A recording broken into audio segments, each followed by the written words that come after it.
Hey y'all, it's Quita, and I really want to try to make this into a 10-minute video, so I'm not going to yabba or whatever too much. But I really want to talk about life after a miscarriage because I feel like a lot of women are going through miscarriage a lot nowadays, and you don't really have too many people to turn to, or you really don't have too many people that's going to tell you the truth about life after a miscarriage.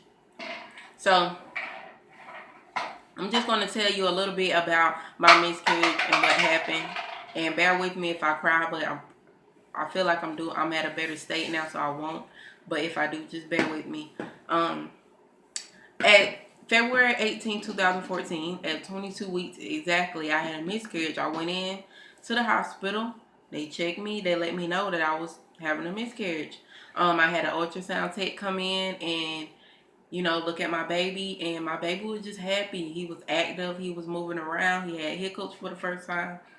He was just, a happy baby. Not knowing shortly that I would have to deliver him, but I did deliver him, and my baby took one breath and he left the physical world.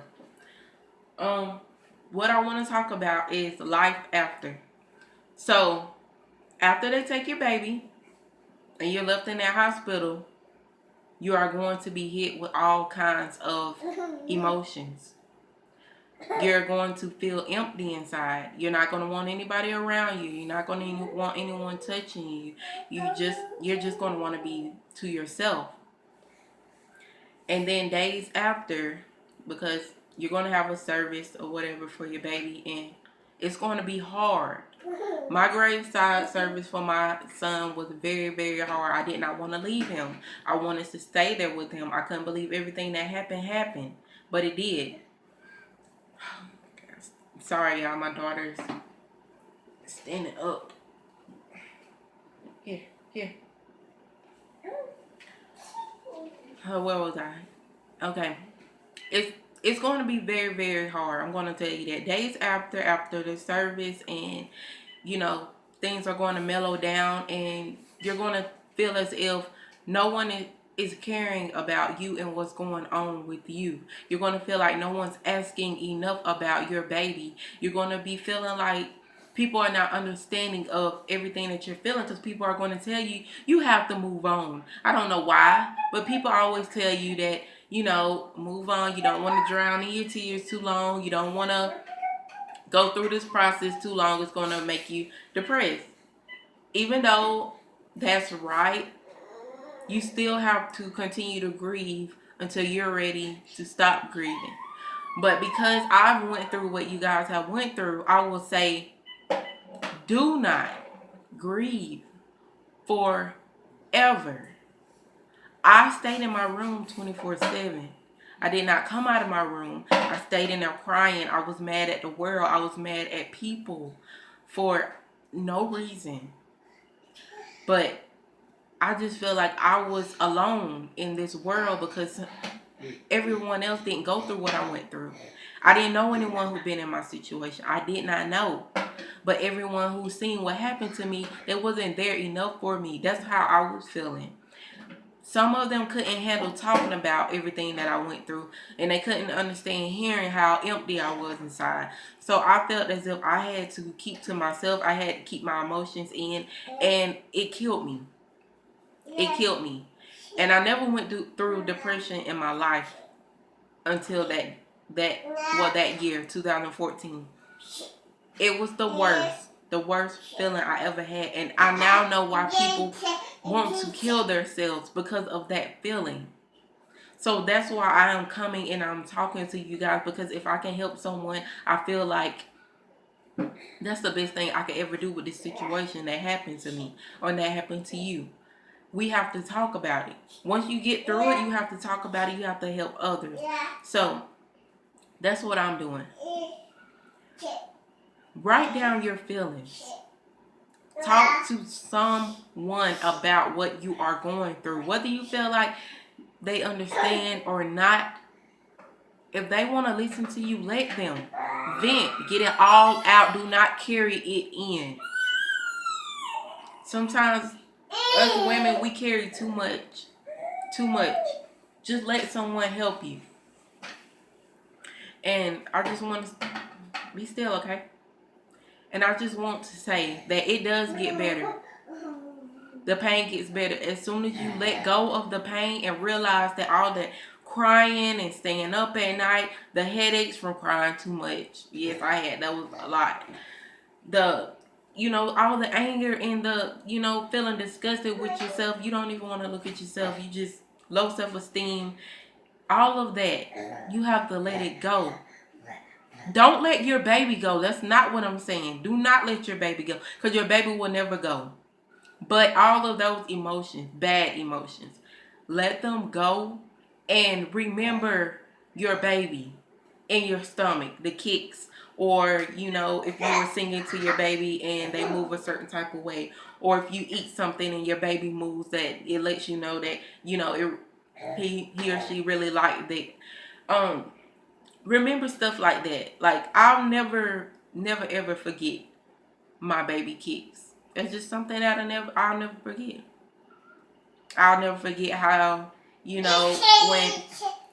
I sung, or his dad would tell him a joke or something, and the movements he would make. I'll just never forget anything about my son. So please do not feel as if I'm telling you guys to forget your child, because that's not what I'm doing. I want to help you with the grieving process, because there's not enough people who went through what we went through that are around us to help us with this. So I just want you guys to know that yes, it does get better. And with my experience, it hurted me so bad, because there was one point I feel like I couldn't get pregnant. So when I did get pregnant, and we tried for like 3 years, and when I did get pregnant, I felt like I was robbed a little bit, because it took me forever to conceive him, and then I lose him.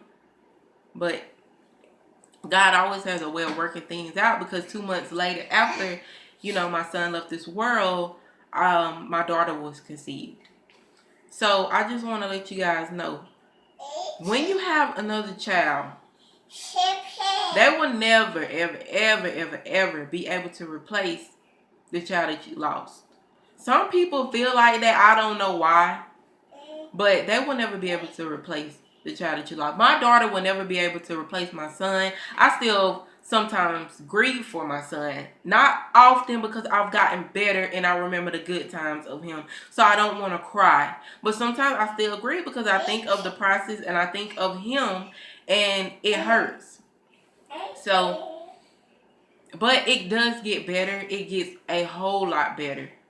And I'm just here to help you guys. And I also want to say to mothers who are pregnant, if you feel like something is wrong, go with your gut. If you go to the doctor and they tell you something that you just feel like is not right, because that's what happened to me, go back. Go see another doctor. Do not give up. Because at 16 weeks, I went in because I was bleeding heavily and passing blood clots, and they told me that it wasn't uncommon for me to bleed and pass blood clots in my second trimester.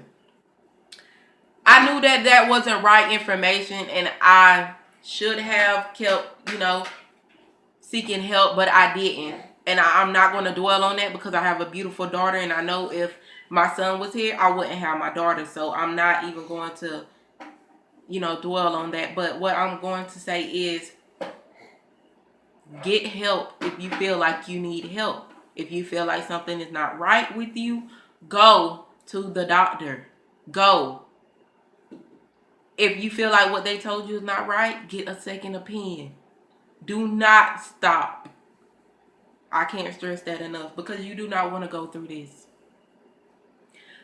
In case you guys are wondering, what happened with me, I was diagnosed with cervical insufficiency, meaning that my cervix is weak, and the bigger my baby got, the weaker my cervix got. So therefore, I have to get a cerclage every time I get pregnant, meaning that I have to get my cervix stitched all the way around to hold my baby in. And no. And that's just something that I have to go through. But I'm at 10 minutes, and I didn't want to go too long because I want to make sure that everybody watches this and not see that it's a long video and not watch the whole thing. But please, I cannot stress it enough. Get help. Mothers who are pregnant or not pregnant. If you feel like you have a good feeling that something isn't right, go get help. Take your baby in. Take yourself in if you're pregnant. Get help. And remember, it does get better. The pain that you're feeling right now, honey, will not last forever. It gets better. And I'm a living witness to that. Seeing my baby on the monitor before he passed away, seeing my baby kicking, just moving around a lot, very active, having hiccups, like moments before I delivered him. Knowing that I am about to deliver a healthy baby killed me inside. So when I had him and he passed away in front of my eyes, it killed me. Because I felt like I failed him. My body failed him. The reason he is not here. Because of me. That's how I felt. I do not feel that way anymore. I feel like God had a purpose for him in heaven. And God takes little babies just like he takes older people. And I'm okay with that. Because God gave them to me and God can take them away. But I know that he is mine. And one day that I will be able to see my baby again. And one day you will be able to see your baby again. So once again, ladies, do not give up. Fight again. Fight. Do not let all of the grieveness and the devil get to you. Because once Satan sees you down, he will not let you get back up. But you have to take your power back. Yes, your baby is not here and your baby is gone, but your baby is not gone forever. Your baby spirit still lives with you. Remember the good times. And I thank y'all for watching.